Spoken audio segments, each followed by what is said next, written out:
greatness. Yeah, it feels like greatness. Legendary in the making. Reach out and we take it. What's up, guys? Welcome back to another episode of KozMatt's Wrestling Recap. With Survivor Series WarGames this weekend, let's get right into a jam-packed episode of Monday Night Raw. What did you think about the episode, Matthew? Live from Chicago, Illinois, this Saturday, Survivor Series. So they're sold out, and so I was in SmackDown, right? And Absolutely. they apparently are opening more seats. This is absolutely incredible, man. I love to see this. Absolutely love to see it. But the way they opened up Raw was awesome nonetheless. Drew McIntyre coming out, no entrance from him, just him blatantly in the ring is when cameras rolled on live into the arena. Drew McIntyre saying he's taking Rhea Ripley's hand, and he isn't a part of Judgment Day, but he said he's joining them inside WarGames, and he's doing it for one reason, because of Jey Uso. Jey Uso costed him the World Heavyweight Championship years ago at Clash of the Castle, and it's very personal for Drew McIntyre. Judgment Day showed up, and then so doesn't Cody Rhodes, Sami Zayn, and Seth Rollins. And of course, they're still missing a fifth member. Adam Pearce says, let me know who is going to be part of this advantage matchup that we have for our main event. And we basically got a tease of Drew McIntyre and Jey Uso. But we were teased throughout the night that there is going to be a fifth member. And oh boy, the crowd was raving the past few weeks. And we'll get to that. We didn't exactly see him, but we were basically told by not just Cody Rhodes, but the crowd as well. It was an awesome way to end the show, so we're going to kick back, relax. But the first matchup of the night, Nia Jax, Raquel Rodriguez. These two definitely two of the meteor powerhouses in this matchup, I guess. More on the Nia Jax side. She's your absolute favorite. Bro, Nia Jax is so heavy, Raquel barely could even lift her up, even though she tried to at least 5 to 7 times. Nia just squashed her. Nia Jax defeats Raquel. Good matchup, not a complete squash match, but Nia Jax ended up squashing literally Raquel Rodriguez to end this bout. Now, one awesome women's matchup to the next. I kind of want to swagger right into this. Becky Lynch and Xia Li, nice promo or video package representing Xia Li before this match. Looked awesome.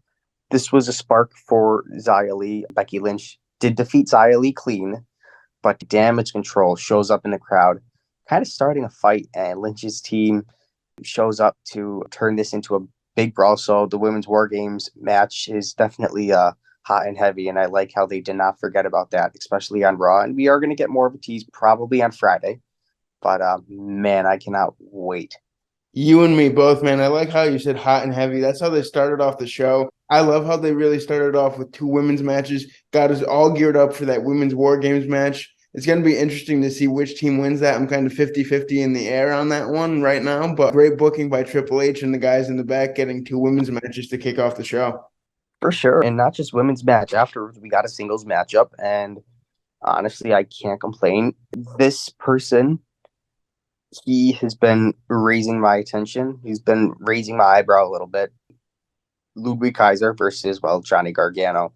Ludwig Kaiser has been absolutely incredible.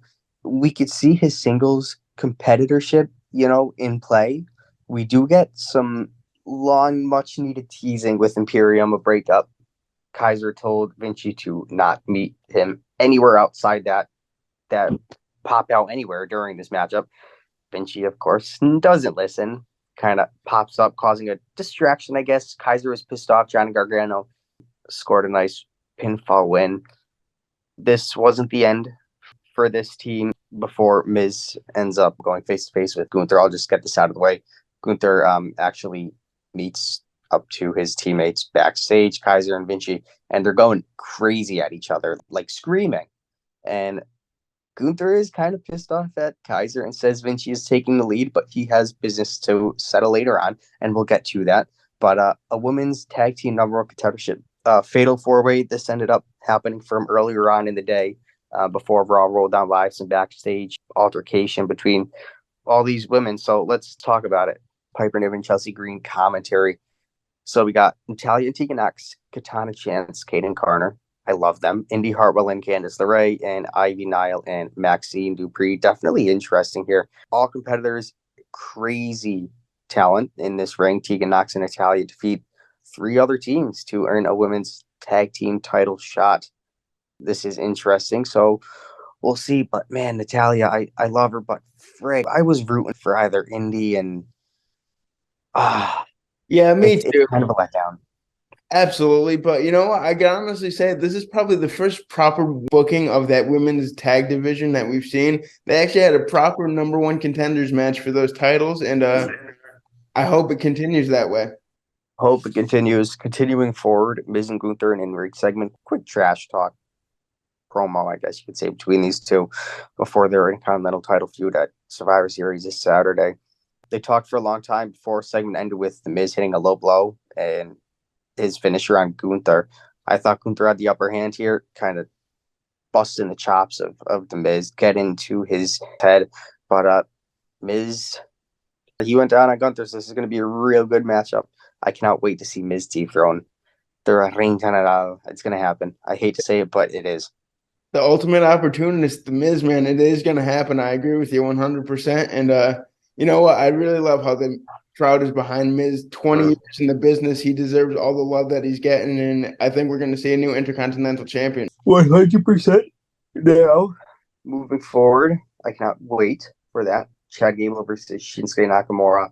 Totally pumped up for this match. Maxine Dupri ringside is just gold. Otis too, he's just Brutus Beefcake number 2 there. Really good matchup. Shinsuke actually defeats Chad Gable clean here.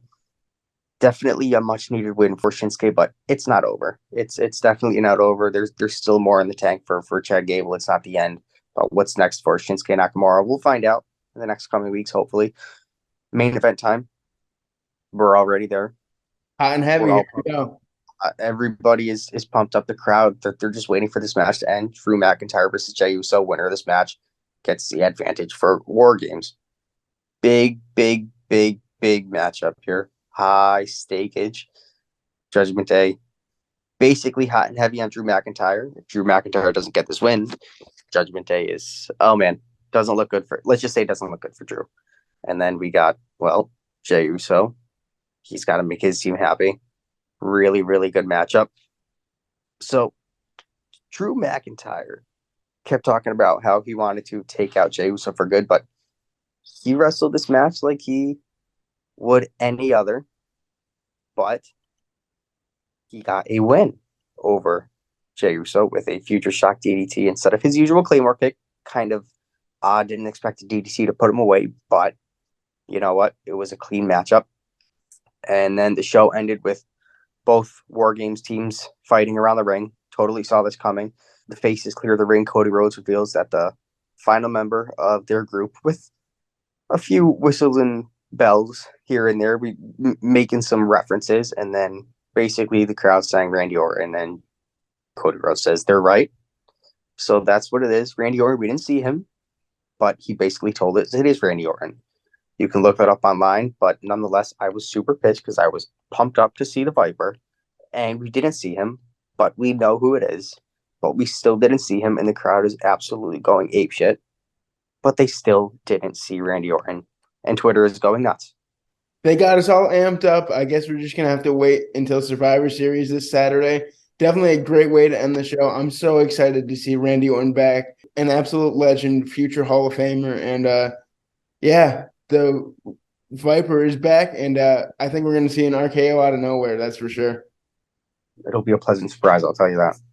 Absolutely. Let us know what you guys thought about the show. Like, comment, and subscribe, and we will see you guys next time. Until then, peace out.